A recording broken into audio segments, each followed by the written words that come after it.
Salutations, chers amis. Je présente à votre attention les dysfonctionnements et pannes les plus courants survenant sur la Volvo S82. Tous les mots aimables qui ont été prononcés à propos du premier S80 et de sa carrosserie sont vrais lorsqu'ils sont appliqués à son successeur. Cette machine est construite pour durer avec des matériaux de qualité, soigneusement assemblés et joliment peints. De plus, la fabricabilité de la conception est à un niveau élevé heureusement. Ici les chemins des trois grands allemands et du premium suédois ont divergé. Il n'y a pas de complexité excessive ni de solution technique franchement moqueuse chez Volvo.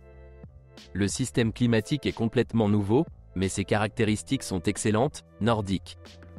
Le seul inconvénient est que la fiabilité des entraînements et du moteur du ventilateur de chauffage a diminué, mais ces pièces sont désormais interchangeables avec celles peu coûteuses de Mondeo, et il existe de nombreux analogues pour n'importe quelle unité. D'ailleurs, il en va de même pour l'électronique, les systèmes de freinage, la direction et la suspension. Le problème de l'ensemble de la plateforme P2, lorsque la moitié des pièces de rechange n'existent que sous la forme d'originaux coûteux, a progressivement commencé à s'atténuer. Sinon, l'intérieur est supérieur à celui de son prédécesseur. De meilleurs matériaux, une meilleure qualité de construction, plus d'options. On y retrouve la désormais célèbre console flottante, un excellent système multimédia avec navigation, et un tableau de bord combiné très intéressant avec de grands affichages au centre du compteur de vitesse et du compte-tours. Les pièces les plus vulnérables au temps et au kilométrage sont le volant et le bouton de transmission automatique. Si la peau s'est décollée, c'est un signe certain que le kilométrage de la voiture dépasse largement la centaine, voire 2. Les composants restants du temps résistent de manière exemplaire. Les voitures des premières versions ne semblent souvent pas pires que les neuves. Le système électrique de la voiture reste fiable, sauf que la durée de vie limitée des derniers embrayages à roue libre du générateur et les faibles fins de course de porte rejoindront la liste des pannes standards. Le système d'entrée sans clé et le système d'alarme standard fonctionnent également assez souvent en panne. Tout le reste, s'il casse, se casse sporadiquement.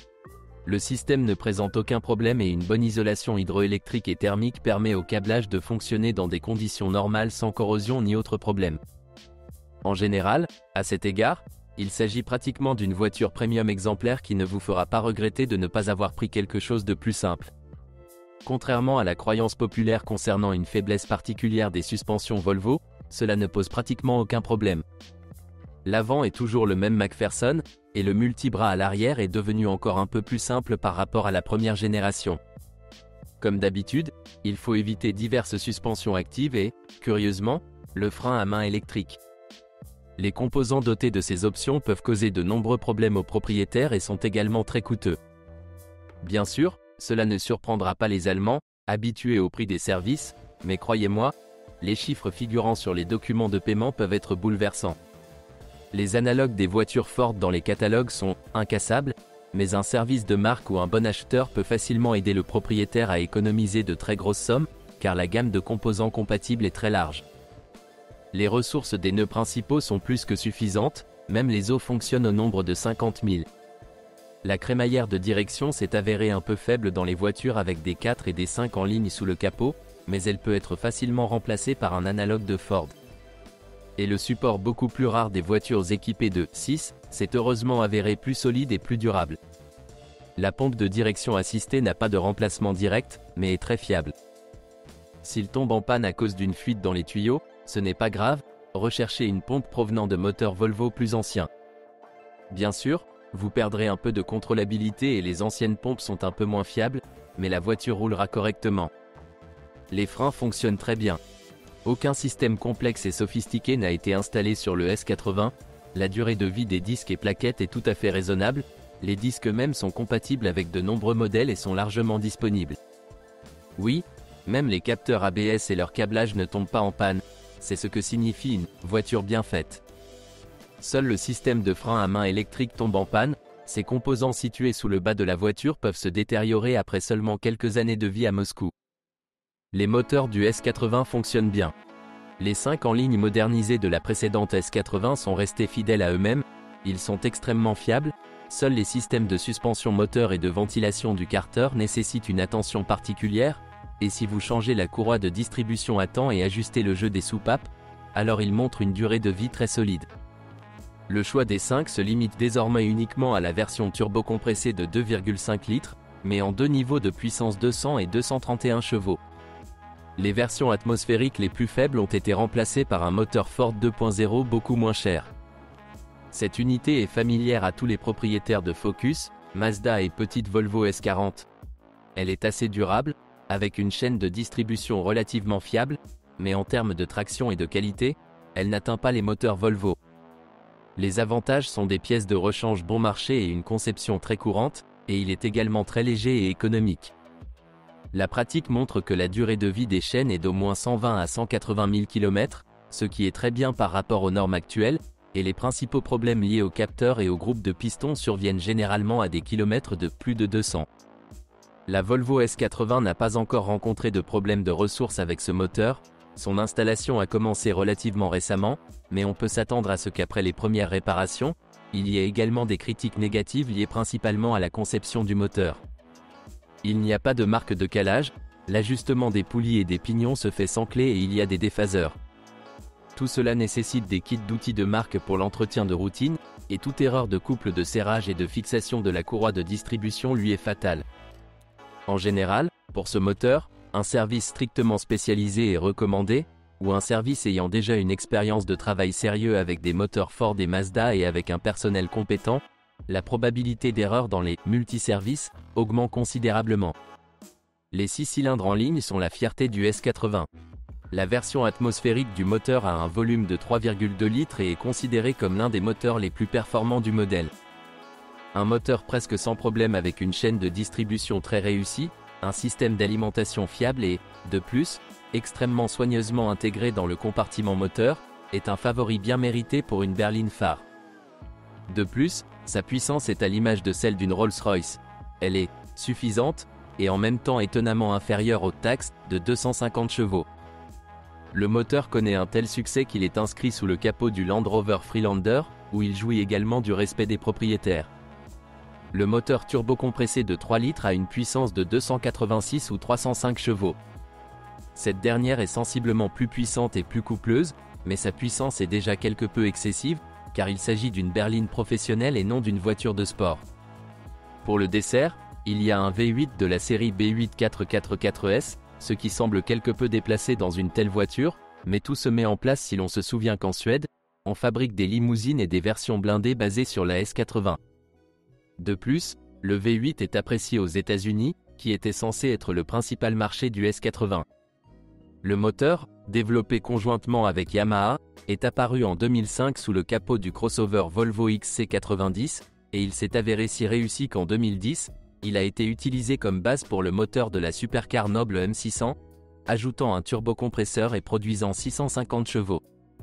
La version atmosphérique est bien sûr plus faible, seulement 311 chevaux, mais c'est aussi légèrement plus que celle du 6 cylindres en ligne turbocompressé. Le moteur est mal distribué et a une réputation bien méritée de fiabilité, on sait donc peu de choses sur les pannes. Traditionnellement, il critique souvent les supports, qui supportent difficilement le poids considérable de l'ensemble. Ils devront être changés plus souvent que sur les moteurs en ligne de plus petite cylindrée. De plus, les voitures des premières années de production avaient des problèmes d'usure rapide des arbres d'équilibrage, mais ce défaut a été rapidement corrigé. Un problème commun à tous les moteurs est un système de refroidissement faible. Un agencement très dense de radiateurs et des pannes fréquentes de ventilateurs peuvent provoquer une surchauffe du moteur avec des conséquences extrêmement désagréables. Les moteurs diesel junior sont représentés par deux unités Ford de 1,6 et 2,0 volume, très courantes, mais loin d'être les plus performantes. Ils ne conviennent pas aux longs trajets, surtout sur une voiture aussi lourde. De plus, les équipements de carburant sont réputés pour être gênants et faciles à tomber en panne. À 2,0, il n'est pas rare d'avoir des injecteurs coulants, ce qui conduit le plus souvent à un grillage du piston. Et comme le groupe de pistons est fourni uniquement dans le cadre d'un bloc de grenaille, le coût des travaux de réparation est généralement élevé. En général, la réputation de ces moteurs est très médiocre, mais ils ne sont pas si mauvais, ils semblent juste pâles par rapport au 5 du design Volvo. Les moteurs diesel 2.4 sont la chair et le sang de Volvo. Moteurs éprouvés des générations précédentes S60 et S80 avec quelques modifications, ils sont toujours considérés comme les moteurs diesel les plus performants, avec une conception éprouvée, un bon équipement en carburant et extrêmement facile à entretenir. Malheureusement, les moteurs diesel sont plus populaires sur le V70 XC, et sur la berline ils sont clairement sous-évalués, même si tout a été fait ici pour rendre le fonctionnement d'un moteur diesel pratique, bonne isolation phonique, chauffage standard dans les niveaux de finition européens, et le moteur lui-même tire mieux que la plupart des moteurs à essence. Comme traditionnellement, la partie mécanique des transmissions ne pose aucun problème. Il existe deux séries de transmissions manuelles, la Volvo M66 à 6 vitesses d'origine et les unités Ford plus récentes des séries MMT6 et MTX75. Les problèmes ne peuvent survenir qu'avec la transmission à 6 vitesses de Ford. Le reste des boîtes de vitesse est d'une fiabilité exemplaire. Je ne peux m'empêcher de noter que les volants sont bimasse et sont chers. L'embrayage d'entraînement de l'essieu arrière sur les versions à transmission intégrale est également parfaitement réglé, il dure longtemps, la surchauffe se produit rarement et même sa partie électrique est bien protégée. Les boîtes de vitesse, les arbres et les joints homocinétiques sont tout aussi fiables. En général, les dommages ne sont possibles qu'en cas d'utilisation très intensive.